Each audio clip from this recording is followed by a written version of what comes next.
Hey, ladies, if you have always wished that you could work with me personally in a small, intimate setting, I have some great news. For the first time in over a decade, now that things are opening up, I cannot wait to get my hands on you personally. So we have opened up application to our Plug into Your Superpower retreat to the public. So apply now and see if it's a good fit for you. Just go to datingwithdignity.com/plug into form. I cannot wait to meet you in person. Again, that's datingwithdignity.com/plug into form. You're listening to Life Check Yourself with life coach, transformational leader, and dating and relationship badass, Marni Batista. Every week, you'll get the raw truth from top experts and real people on the important life and love issues you want to know about.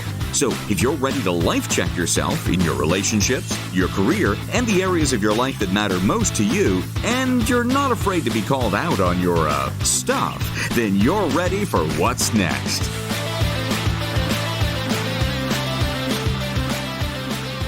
Life Check Yourself with Chris Gillis. How to know if that one issue is worth breaking up over. All right, ladies, welcome to a little recap of Love is Blind, Season 2, Episode 3. I'm really glad, Chris Gillis, that the pod dating thing is over. Yeah. And they never, it's weird, the show, like they just completely ignore the people who didn't get picked or aren't vibing. Did you hear that there's a Los Angeles Times article about a guy who did vibe and did pick chose the person, got engaged, but they didn't air it because it wasn't saucy enough. Is he still with the person? Nope. So they just edit everything out. Interesting. Wow. Yeah, it's weird. And like there were some curvy girls and they just they did a whole they were in the beginning and then they just don't show them anymore. And that was weird. Yeah, that was sort of weird. But silver fox there. Some guy, I don't think internet's calling him some silver fox there guy there. I think he was giving good advice. Yeah, and then I was like, who's he? Yeah, and apparently he proposed to somebody. They didn't work out in the end, but yeah, I'll send you the LA Times article when we're done. It's interesting. Yeah, I would like to see that. And so that was odd. So in this episode, in case you haven't watched, there's a bunch of shit that goes down in the pods, and then they meet each other, and then finally we go to Cancun to see if we like each other in real life. Now, the thing that I want to talk about first is this idea of not being someone's first choice and can it work if you're a guy's second choice? And I think this happens in the online dating world a lot, right? Like you're talking to a lot of people. Maybe you know that the guy that you like is talking to other people. Maybe you don't. But he says, I like someone else. I'm going to, pursue that. And then maybe a month or 6 months or 8 months later, they show back up in your inbox and they're like, hey, I really had a great connection with you. And that person I was pursuing didn't work out. Would you like to go out? And so I think this happens in real life. And I think a lot of people can make the mistake of being like, no way. I'm not going to. I'm the second choice. In the episode, it's a little tighter because we're talking like days, right? And it's proposing, not dating. But generally speaking, do you think that if you, and I'm using air quotes, are the second choice, but maybe it's just the better choice because the first one didn't work out for a reason? I don't know. But do you believe in that? Do you think that's true? What do you think people should do if somebody comes back and it didn't work out with somebody else? I think it happens more often than it doesn't happen, right? Yeah. I think if the guy you're dating, unless you're in some really isolated area, if he's worth a grain of salt, he should have multiple options as should you, right? And Ryan Holiday wrote a book called Ego is Enemy. And I think in this case, and also online as well, the online people, their egos are just so caught up and people are like, there's no way. I think her name's Liana or like, I think it's, Liana. It's like, there's no way she should never be second fiddle. And and adds bullshit, and a man should always choose you first, and just like, hold on, slow down, people. There's more, than one guy to choose from and girl to choose from, and people date multiple people, to get there. They dated somebody before you too. So does that mean, right? You out? It's just ridiculous. I'm really glad that you're on the same page as it sounds like, with me on that, and not to let our egos get in the way and take it really personally. And instead, like you said, maybe it's just, it's our first choice isn't oftentimes it's not our best choice. Yeah, exactly. And to have that, gosh, I hate to say the word, but there's been a lot of specialness where everyone thinks they're a unique snowflake and twin flames that are meant to be with each other and nobody else. Kind of mystical thinking going on, and it's just not something I subscribe to. I totally agree. And in the episodes, what's interesting is there's this guy, I don't even remember his name, but he's picking between like Mallory and Iyanna. Jarret, yeah. And Iyanna's the one, if you're following along, who wasn't too traumatized by the fact that Jarret was stabbed. Yes. Nevertheless, and he comes back and he basically said, and what I really like about what he did do is that he told the truth. Yes. I thought that was solid. Mm-hmm. He also, and she didn't like it, by the way. That's vulnerable. Like we always talk about, like what's real vulnerability. She wasn't happy and she wasn't having it. And he stood there, he stood up straight, and he didn't, God, he was brave. He didn't sugarcoat it. He wasn't worried about, I don't know. He was just, I love that transparency and that honesty. And I think that's a keeper in a man to speak to you like that. Yeah, I thought it was great. And then also he didn't say like, well, if you don't want to go down this road with me, then I'm out, right? Like he didn't protect himself. He gave it space, and she came back and she decided to say yes. And they had a lot of physical chemistry, I think. Mm-hmm. Yeah. Oh, yeah, for sure. Yeah, right. And so I think it'll be really interesting. Now, let's talk about Mallory, because Mallory had to reject Jarret, which I thought she did very nicely. Same. Right? So this speaks to, in real life, if somebody is not your person, don't just ghost them. Don't fade away. Don't just be like, you're awesome. I've had a really good time with you. I have a connection. You make me laugh. And I know we're not a match. Just be a grown-ass woman and tell the truth. A question. How do you think, so you said that was very resolute. I know. What if you don't know, but you're, in this situation where these gals are, and like most of the listeners are, and they're dating a couple of men, and you just don't suspect that you just have a stronger connection with somebody else. How can you close the door without slamming it? But also, I guess, maybe there's a crack. Maybe kind of like with Jarret and Mallory not working out, where visit it later. How can a person share that decision? Well, here's the thing. No, I think not right now. I'm going another way. I mean, I just think right now, like what I know right now is that I have a stronger connection. And they do this in The Bachelor, like, every day, 20 times a day, right? True. I want to explore this other relationship. I have a stronger connection with someone else. And I think that's fine. What's interesting to me is that Mallory has a stronger connection with, what's his name? Sal? Yes. Correct? Yes, they get engaged. Yes, correct. They get engaged, right? And then she sees him. Oh. And right away, she's like... Love is not blind. We take back she goes... So the first thing was like, hi, how are you? Good to see you. There was no like, oh my God, this, just our guard went up immediately. And she is not forthright. And that pisses me off. So she's super honest in her rejection of Jarret. Yeah. And she can't be honest in her rejection of Sal. What do you make of it? Why? Why is she not saying like, you know what? The physical chemistry isn't there for me. Instead, she ends the date at 7 p.m. Because they'd have to change the name of the show, Marni. That's why she doesn't be like, stop the cameras. Turns out I needed to see this dude after all. My love is very much not blind. And which, by the way, if you haven't seen the show, you don't necessarily have to watch the series and follow along. But just in full disclosure, the dude is good looking. I think he's good looking also. He is handsome. He is handsome. And Internet's going. All these girls are like, "I'll marry him. I can't wait." You know, these people are coming. But I got a theory here, and What?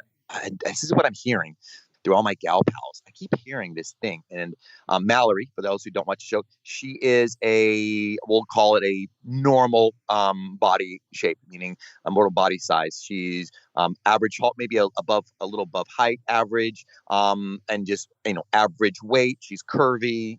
She has a nice figure, but she's not like a tiny little thing. The guy isn't.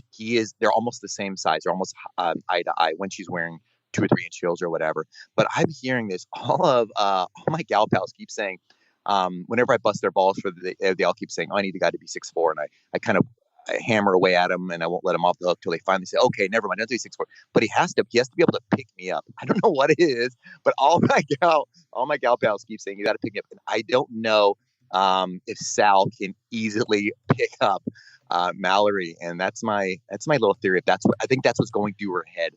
That again, how we talk about, we make our insecurities, we bleed on others, whereas in reality, he's probably not going to have to carry her out of too many fires or whatnot. But it's interesting how I think I have a feeling she may be insecure about that he's not big enough to make her look or appear or feel small. Okay, so I'm going to say, Mallory, you need to chill, because this. Yeah, for sure. So what I know that is also happening on the internet right now is that people are talking about Tom Holland and Zendaya, his girlfriend, right? Yep. And there's like a whole hashtag about, that height difference. And for those of you, Tom Holland is the cute guy that is Spider-Man.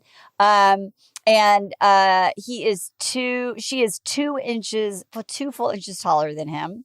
Okay. And so I think that if you have, and I think a lot of women have limiting beliefs about how tall a guy, like these characteristics, right? Rather than values or qualities. And so many clients, when they first come to us, they're like ruling out guys because of this very thing, like too tall, doesn't have a high school or doesn't have a college degree, doesn't have, like all these rules.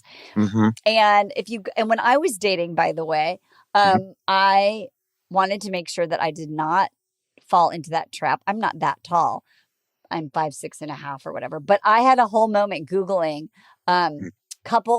celebrity couples where the woman is taller, and also Keith Urban and Nicole Kidman. Like there's a ton, right?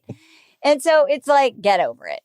So I think Mallory needs to get over it. I don't know what the real issue is. I'm telling you, a friend of mine just got married, and his girl, he lifts a ton of weights now, and she encouraged him to kind of turn into a gorilla because they're about the same height, but she feels feminine for some reason. She's a younger girl, by the way, in her mid-20s, so she could use some life checking. But she needs to life check herself. But it's weird though now. Yeah, he went from like being like really lean to now he's more of like a young gorilla, and it's great for their sex life. And I don't know, but it's strange. So strange. I wonder if he took her out of it. But she's not a big girl, by the way, not a big girl at all. But she just, I don't know, wants to feel dominated or whatnot. So that's my, we'll call it a theory. So I'm curious if we'll learn more, see more, because she does. I'm wondering. She leaves, right? I don't know. Wait. I think I'm getting her confused with the blonde chick, Shayna. You are. No, I'm talking about Mallory, the curly hair. Yeah. She doesn't leave. Okay, good. Right? I don't know. I think she's. I have my guess. My theory is that she's going to see big, beefy Jarret, who's taller and thicker and more muscular, just a bigger dude. I wonder if she's going to have second thoughts and disrupt the thing with Iyanna and Jarret. Yeah. Yep. And leave poor Salvador. Oh, beautiful singing voice by himself. I like Sal. Okay, let's talk about Shayna and Shayna is with, what's her guy's name? Is it Mark, right? Is it no? Mark. No, Mark. Mark's the guy from the first season. That reminds me of for the crazy girl. What is it? It's in Shayna and You know this. Oh my God. Okay. I don't know. I'm afraid to Google it because it'll come up and spoiler alert me. But basically what's going on, people, is that Shayna is this she's the one who has a very high, I'm so awesome. I have a lot of followers. I'm wearing a crop top. And she has gone to Shane and she has said, I really like you. And he's like, you know what? It's too late. I've fallen for someone else. And Natalie is her name, I believe. And, I'm sticking with Natalie. And he proposes to her. We can talk about them in a minute.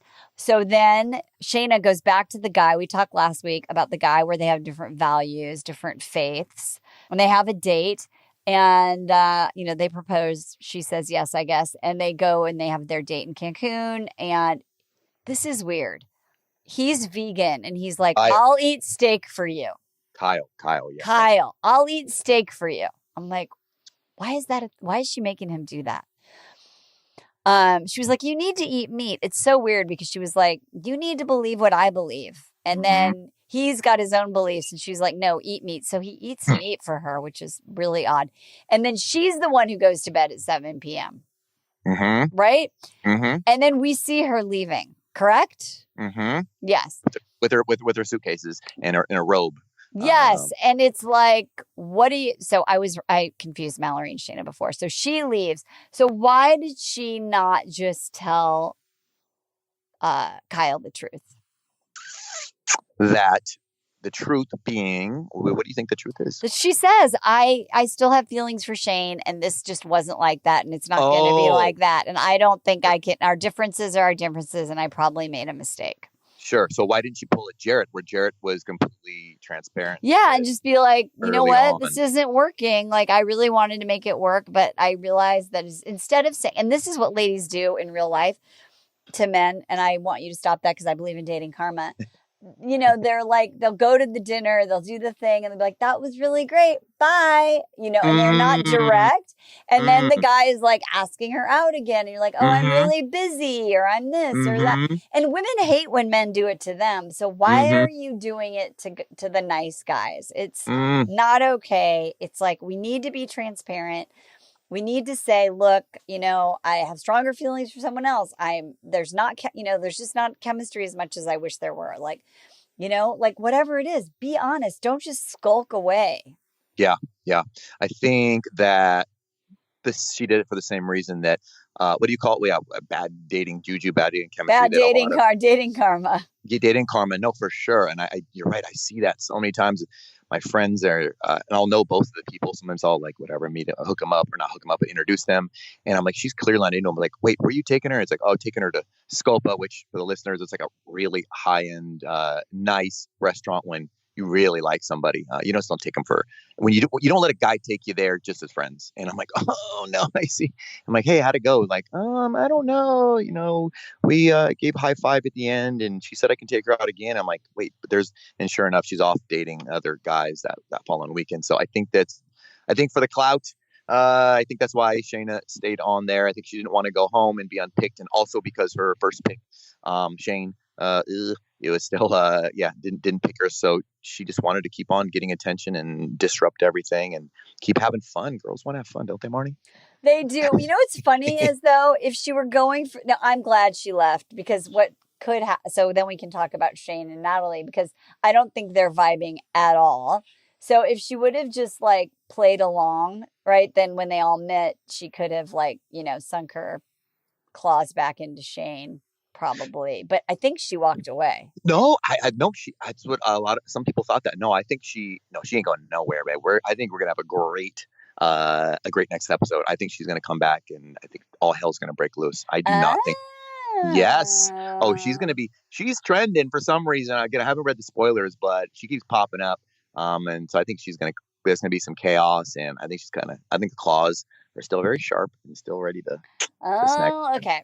So, she's skulked off in her robe with her suitcase. I thought she bailed. Okay, well then let's talk now about Shane and Natalie, right? She said, oh, he doesn't look like when they meet. She's like, oh, I thought he was going to kind of be nerdy. Yeah, goofy. Yeah. Right, and goofy or whatever she says, and he's good looking. What do you think that means? That is interesting. Yeah, that is an interesting comment. Ugh. Well, I think she was. I think she's worried that he's gonna be a fucking knucklehead who could like. He seems like he's one beer away from getting physical and going crazy, and he's just so emotional. I think she's probably hoping he was a little bit. I don't probably maybe like her because she is, she's kind of more. Looks a little more bookish. Yeah, she's a little more nerdy vibes, right? Yeah.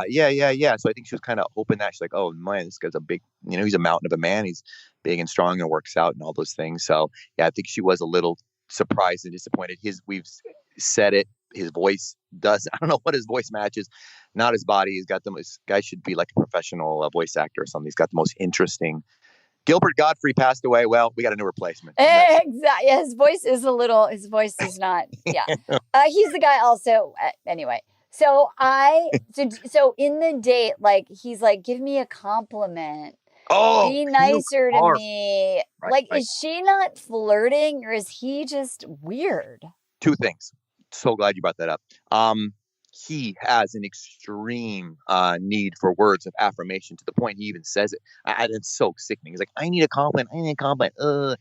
Come on, tell me these things. And I think that's why I'm disappointed in her. This is what I thought was bullshit. Is that I think this happens in the online world a lot as well, where talk is cheap. We can talk about, oh my God, I love doing this and this, or, it could be adventures and shit that you don't really do, but you like the idea of it. Yes.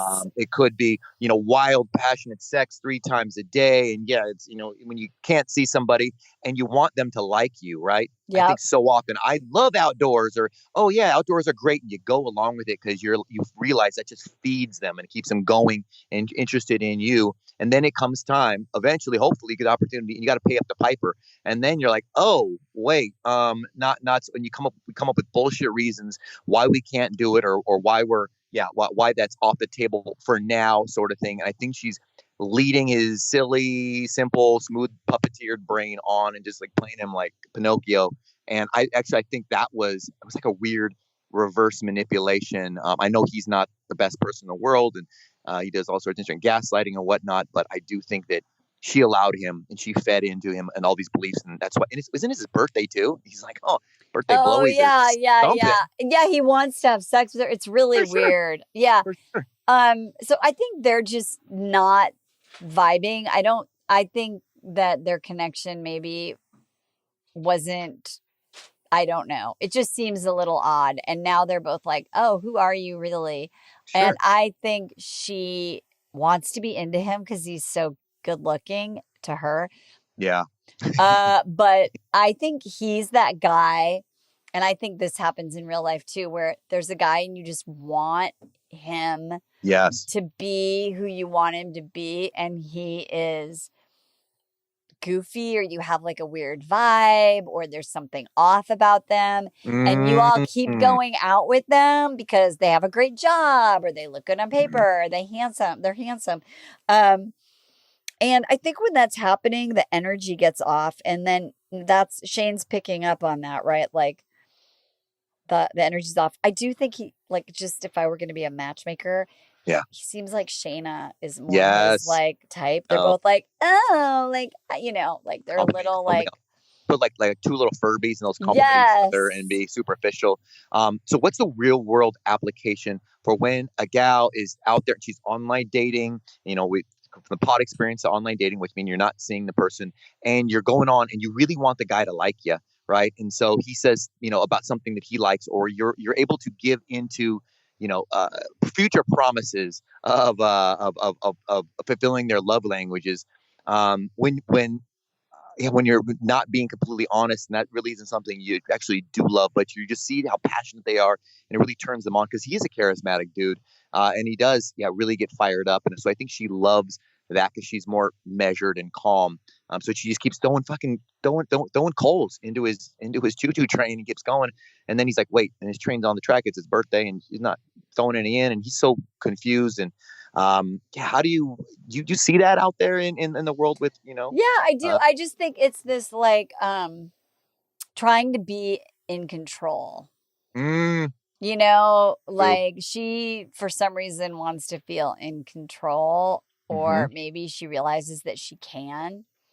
Yeah. So, you know, I don't know with them, but that thing's not lasting. Like, I No. mean, I just don't see that as lasting in any way, shape, or form. But I think the thing is that when you go out with someone and you go out with them enough times, you know, like let's pretend this is their third or fourth date, you know, and it's just like not working.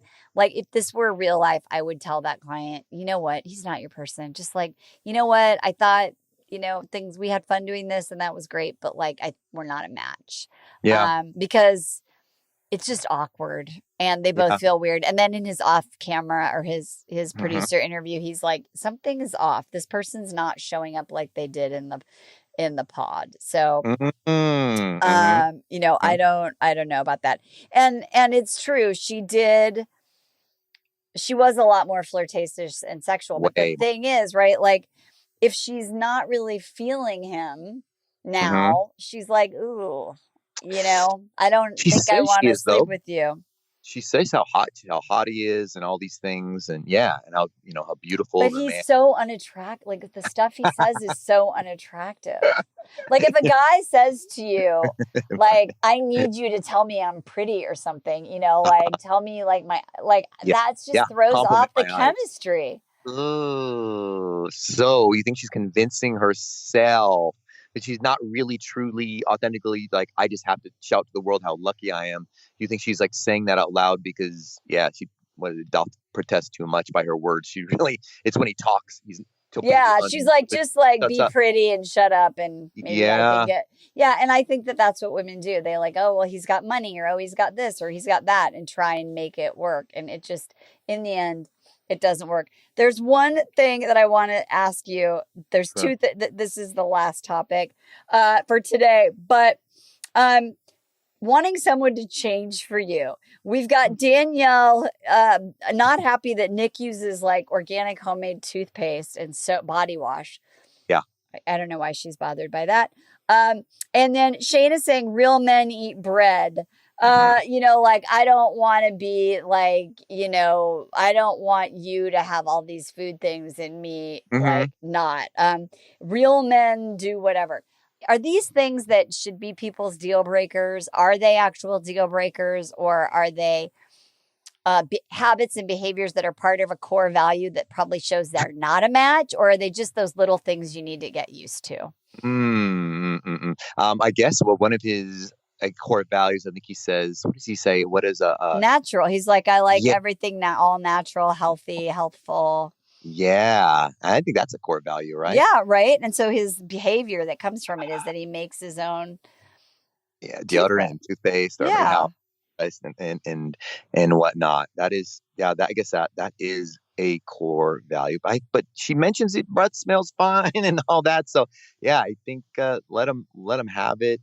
But I suppose when they do move in and he's got his dog, and there'll probably be other more natural alternatives and things like that. She's going to have to probably be a little granola, I think. Well, that's just it. So I think it's like if you're dating someone and that stuff starts to come up, you have to really collect more data on, is this like a deal breaker? Like this is a value, right? Like there will be, everything we buy will be organic, and it will be this, and we'll use homemade data. When we have kids, there's going to be like, we're going to use cloth diapers. And, you know, like, right? Like, because I've had clients when I'm doing their non-negotiables, like whether it's like environment or green, like there's some ladies I've worked with who are like very committed to a green lifestyle, and it is a deal breaker, right?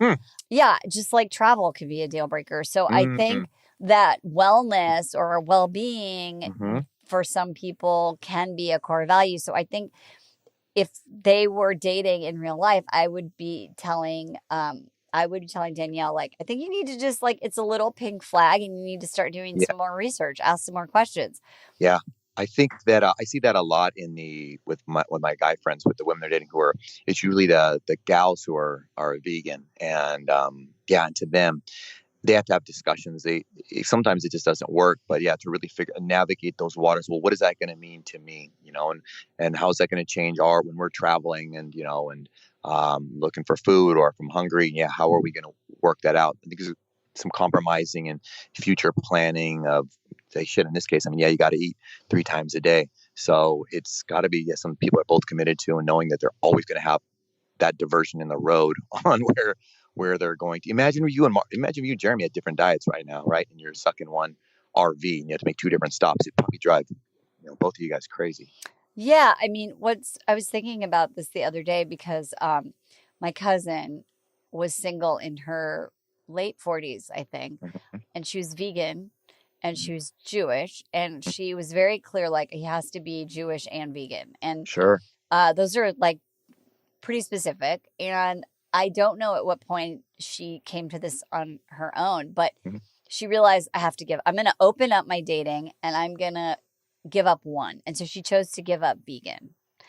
So she met a guy, Gary, and they ended up getting married. And what they realized was that he started eating more healthfully, and he ate vegan when it was convenient. But when they went to Paris, he was like, I'm eating, I'm going to have steak and frites, or, I'm going to eat bread, or I'm going to, whatever her food things were. But I saw them recently on Zoom, and Gary ended up going vegan just because of his, he wanted to like be more healthy. And but that happened probably over a 5, 6, 7 long time, right? But what I love about my cousin is that she came to that agreement of like, in the end, having that core value. And her faith is really important. They're both musicians. They perform at, synagogue. Like that was a way more important thing. Musician, faith, right, overrode the food thing. So the bottom line is, when these things are coming up, like it's just about having the conversations and deciding what is really a deal breaker, because you don't get everything. For sure. And that's what I was going to say. I want to pick your brain a little more on core values. You mentioned it last week. At what number should a lady start to wonder, wait, that's just way too many, like a squirrel carrying way too many nuts in his mouth? When do you say, all right, guys, gals, ladies, enough's enough. You can only carry 3 or 4 of them, or how many is okay? Because it gets tougher and tougher and tougher, right? Well, on our campus, we give our ladies 5 deal breakers. They're non-negotiables. They're, and everything else you can put on your wish list. And then you have to decide what you're going to negotiate through. And one of my clients was a foodie, also really into sailing. At one point, she was like, I'm never going to meet any guy at my yacht club. I know all the guys. Well, it turns out that's where she met her partner. But she thought that foodie and like really into wine and all those things was going to be a deal breaker. And after we coached her, she was like, you know what? It's on my wish list. And she said in the past, she wouldn't have ended up really even dating the guy that she's now committed to, lives with, because she thought that was a deal breaker. But what's funny, kind of like my cousin, the story is, that Brian has become really interested in food, and he loves it when she entertains, and he's starting to have an interest in wine and, all those, and he'll happily go wine tasting and things like that. Right. So when you look at like what your deal breakers are, really, that's why we spend a long time working with our clients on this part, because so often people rule out all the time rather than looking at like, how can I rule this person in? And, and I like this show because there's a lot of elements, right? There's chemistry, there's looks, there's like these core values. There's, and in the end, the little teaser, Nick Lachey is like, is love enough? Right? Like that's really, because I always say like love is necessary, but it's not sufficient. Yeah. It's not enough, right? And so now as the show unfolds, we're going to see like, there was that initial spark, love, whatever it is that happens when you're in a pod for 6 days. And now we're going to see like, do they actually get along in the real world, which I think is going to continue to be interesting. Yeah. I've been not to your happiness. I've been binging some reality dating shows. I'm so sorry, but yeah, I think I told you to finish Ultimatum, and I'm noticing a new. You guys finished it already. Oh, babe, we could not stop. There's billboards so all over LA. Like, it is getting propped and pumped, and people won't shut up about it. And I'm posting about it on social media, and people are calling me up just to talk about it. I had a call earlier today and talked about it for half an hour with my buddy. Dude, we had to break it down. Like, he's got to talk about it. What I'm interested to know, based on what he's loved enough, with that is also, so I'm noticing, I don't think we were talking about this before, but when can you be paired up? Because both your shitty behaviors, stuff that you're not happy about, or most people consider as a flaw, and it gives you difficulties, but you just find someone to just let you have it and just let you keep it, and you keep it, or just makes it comfortable for both of you to get it. And when you watch Ultimatum, you'll kind of know what I'm talking about on there. But like, wow, these people, they end up married. I don't know if they're going to stay married. We'll see about that, because they have to get married.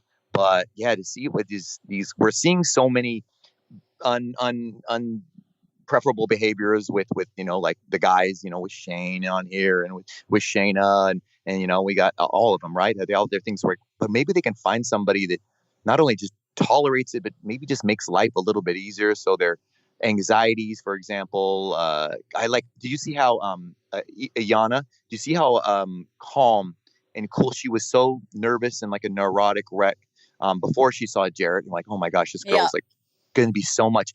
And then she sees him and she jumps in his big arms, and she just melts, and she starts being silly and calm and really showing her fun, flirty personality. Before, she was the one who, because she had sexually had been assaulted, hurt in the past, right? And she was just like this fun. It's like, there she is, huh? So yeah, it's interesting to see these people at these dating shows. Yeah, we're able to see if they give them space and grace to allow them to either accept their negative patterns. We'll just call it, I know what we're talking about on that, or if they just allow them to maybe not hold a stranglehold on their negative patterns and release and kind of pick them up and put them down. And the other person doesn't even care one way or the other. Yeah, I think last season, I can't remember their names, but there was a guy with dark hair, kind of beefy guy, and they're hanging out, and she's like, yeah, basically, I don't want to work. I want you to just like kind of provide. And he was like, what? I thought you had a job. She's like, yeah, I did. I was a waitress, but like, I don't want to work, and you could just see the conversation. He was like, oh shit, we never talked about that. So, I like that this is a really important thing. What is non-negotiable and what's just on your wish list? And that's what we help people do. By the way, before we wrap up, I have to say we're having a retreat in May. And for the first time in over a decade, we're inviting people who are not in our private client community to be able to come and have us work with you for 3 days. So if that's something that you're interested in, check out VIP@datingwithdignity.com and email us. Let us know that you're curious about that. Is it going to be an in person or over Zoom? It's in person. Oh wow, where's it? Yeah, it's in Sun River, Oregon. Oh, I've been to Sun River for my senior trip in high school. It's super cool. Really cool. So I'm really, really excited to go there. So it's a really small group, like less than 20 people. So get it up. If you're interested, check it out. I gotta watch this Ultimatum show. If I could ever just have more than 1 hour to watch TV these days, I would be so excited about it. But that's on my list. It's definitely on my list. Okay. I figured you were just sitting shotgun with nothing to do and just, playing Angry Birds for 8 hours a day. I didn't realize I guess you're in a moving office all day, right? So while Jeremy's navigating the we're the moving. bus. Yeah. It's funny. He was like, put something, let's watch a show. And you can put it on, but I was like, that's weird. I don't know. Yeah. But maybe we could do that because that would probably be really fun. So on the next trip, he'll listen and I'll watch. Okay. Fair. Ladies, stay tuned for episode 4. I'm torturing Chris and Dr. Emily, making them watch this in slow motion. Jeremy wanted to watch the next episode. I was like, no, we're staying the course. So we'll have to binge something else. This is it's like tantric reality dating Yes, show. it is. You're like, stop it. I just want to lose it all. I know. Yeah, it is. It's tantric reality TV show. Lord, woman. All right. It's going to be greater in the end, though. It will be. Every hour we have together. All right. Whatever you do, ladies, we gave you a lot of shit to think about. So you know what? Damn life check yourself. We'll see you next time. Bye-bye. Hey, thanks for tuning into today's show. So if being in an intimate relationship in which you feel 100% seen, heard, and accepted by a high caliber man is a priority for you right now, and you're interested in seeing if you're a fit for working with me and my team at Dating with Dignity, here's what I want you to do. Just head over to DWD VIP, that's D as in dating, W, D as in dating, VIP.com, and book a call to speak with my team. We'll get on the phone with you for about 60 minutes, and you'll get crystal clear on what's stopping you from finding true love right now. We'll also take a look at what you want to create, what you want your whole life to look like when you're able to finally be fully expressed as a woman in a healthy relationship with an incredible guy. And if we can help you get from where you are right now to where you want to be, we will show you the fastest path possible that makes sense for you to do that. We help smart, successful women all over the world solve this one missing piece in their life so they can finally have it all. So to see if we can help you do the same thing, head over to DWDVIP.com. I'm Marni Batista, and let's talk soon.